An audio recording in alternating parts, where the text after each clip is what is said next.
Assalamualaikum warahmatullahi wabarakatuh. Perkenalkan, saya Fatimah Zahra. Saya di sini diberi kesempatan untuk mengerjakan tugas saya di mata pelajaran Kimia Analisis 2.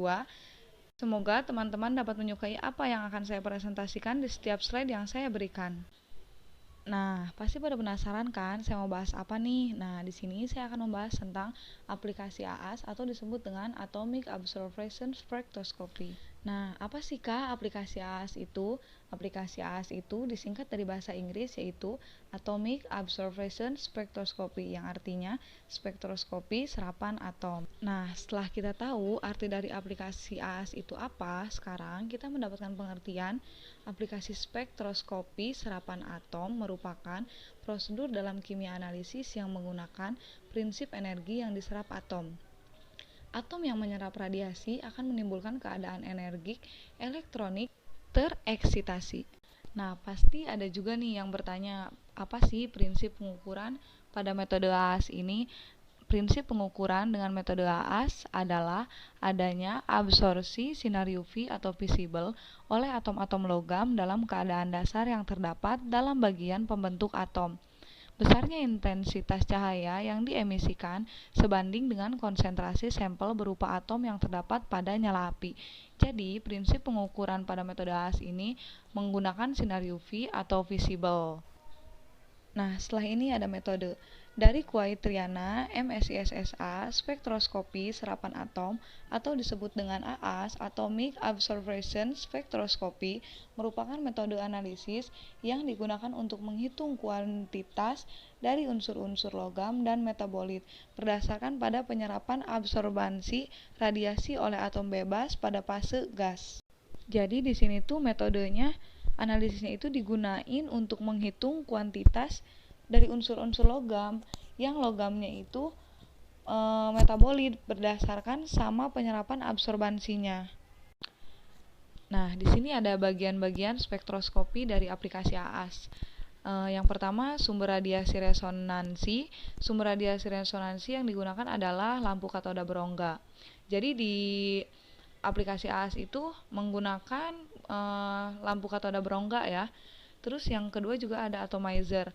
Atomizer ini terdiri atas nebulizer atau sistem pengabut, ada spray chamber, dan ada juga burner ya atau sistem pembakar. Nah, selanjutnya ada monokromat. Monokromat ini berfungsi untuk memisahkan radiasi resonansi yang telah mengalami absorbansi. Bukan cuma radiasi dari resonansi ya, tapi dari radiasi-radiasi yang lain juga. Terus yang keempat juga ada detektor. Detektor ini berfungsi buat mengukur radiasi yang ada di transmitan. Dari sampel itu diukur, terus di intensitas radiasi tersebut dalam bentuk energi listrik. Jadi dari radiasi tersebut itu menjadi bentuk energi listrik. Terus yang kelima juga ada recorder, yaitu sinyal listrik yang keluar dari detektor diterima oleh piranti yang dapat menggambarkan secara otomatis kurva absorbansi. Nah, si recorder ini fungsinya itu buat menggambarkan kurva absorbansi. Jadi kita tuh nggak perlu repot-repot. Jadi dari aplikasi AAS-nya ini udah ada nih buat bikin kurva absorbansinya ya. Nah, selanjutnya ini ada lampu katoda. Nah, di sini maaf ya, saya nggak bisa sebutin satu persatu karena waktu saya terbatas. Jadi di sini juga ada beberapa yaitu lampu katoda, tabung gas, ducting, kompresor, sama burner, sama buangan pada AAS. Nah, di sini kalian bisa baca sendiri ya fungsi-fungsinya.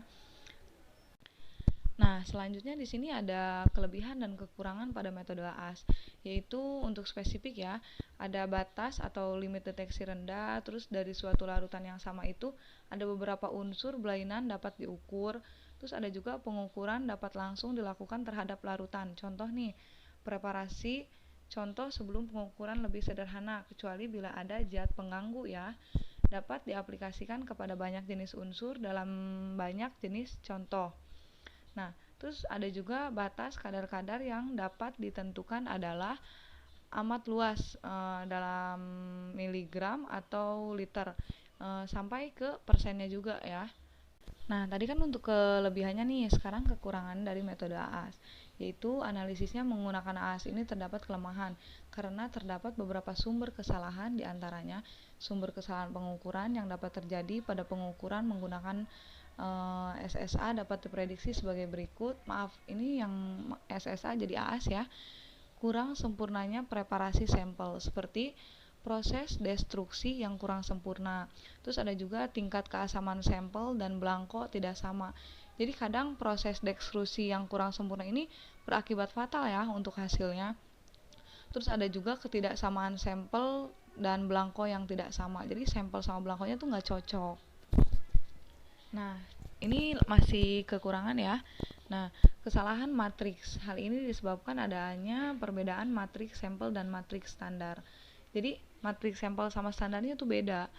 Terus aliran sampel pada burner tidak sama kecepatannya atau ada penyumbatan pada jalannya aliran sampel. Nah, ini penting banget nih. Jadi pas sebelum penggunaan mesin AAS ini, nah itu tuh harus dibersihin dulu, dicek dulu kan. Nah, terus ada juga nih gangguan kimia berupa disosiasi tidak sempurna. Terus ada juga ionisasi. Terus ada juga terbentuknya senyawa refraktori. Jadi senyawa ini tuh kayak senyawa yang enggak seharusnya ada di hasil gitu, tapi muncul termasuk ke senyawa hasil. Nah, tadi kan udah membahas tentang kelebihan dan kekurangan metode AAS ya. Sekarang kita membahas tentang gangguan-gangguan dalam metode AAS dan cara mengatasinya. Jadi ada nih namanya, ada beberapa juga ya gangguan-gangguan ini. Jadi ini yang pertama, ada gangguan kimia. Gangguan kimia terjadi apabila unsur yang dianalisis mengalami reaksi kimia dengan anion atau kation tertentu dengan senyawa refraktori, sehingga tidak semua analit dapat teratomisi. Untuk mengatasi gangguan ini dapat dilakukan dengan dua cara, yaitu menggunakan suhu nyala yang lebih tinggi, atau yang kedua menambahkan zat kimia lain yang dapat melepaskan kation, anion, atau pengganggu dari ikatannya dengan analit zat kimia yang lain. Ditambahkan disebut zat pembebas, releasing agent, atau zat pelindung, atau disebut dengan protective agent. Jadi ada juga gangguan-gangguan lain ya. Nah, untuk gangguan selanjutnya yaitu ada gangguan matrik. Gangguan ini terjadi bila sampel mengandung banyak garam atau asam, atau bila pelarut yang digunakan tidak menggunakan pelarut zat standar, atau bila suhu nyala untuk larutan sampel dan standar berbeda. Gangguan ini dalam analisis kualitatif tidak terlalu bermasalah. Dan untuk mengatasinya ini, dalam analisis kuantitatif dapat digunakan cara analisis penambahan standar. Jadi di analisis kualitatif ini tuh nggak terlalu bermasalah. Jadi cara mengatasinya itu tinggal ditambahin analisis penambahan standar adisi. Nah, untuk selanjutnya ini ada gangguan ionisasi. Gangguan ionisasi terjadi bila suhu nyala api cukup tinggi sehingga mampu melepaskan elektron dari atom netral dan membentuk ion positif. Nah, pembentukan ion ini mengurangi jumlah atom netral. Jadi ini tuh udah termasuk gangguan yang lumayan fatal ya. Soalnya dia tuh udah mengganggu dari atom netral ini membentuk ion yang positif. Pembentukan ion ini mengurangi jumlah atom netral, sehingga isyarat absorpsi akan berkurang juga. Untuk mengatasi masalah ini dapat dilakukan penambahan larutan unsur yang mudah diionkan atau atom yang lebih ekstropositif dari atom yang dianalisis, misalnya Cr, Rb, K, dan Na. Penambahan ini dapat mencapai 100 sampai 2000 ppm ya. Nah, ini tuh termasuk ke gangguan terakhir ya.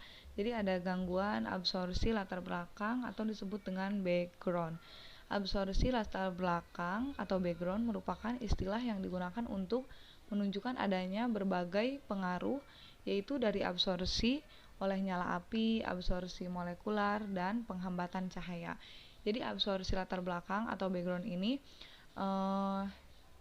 merupakan istilah yang digunakan untuk menunjukkan adanya berbagai pengaruh, yaitu pengaruhnya itu dari nyala api, dari molekular, sama penghamburan cahaya. Nah, sekarang kita masuk ke kesimpulan.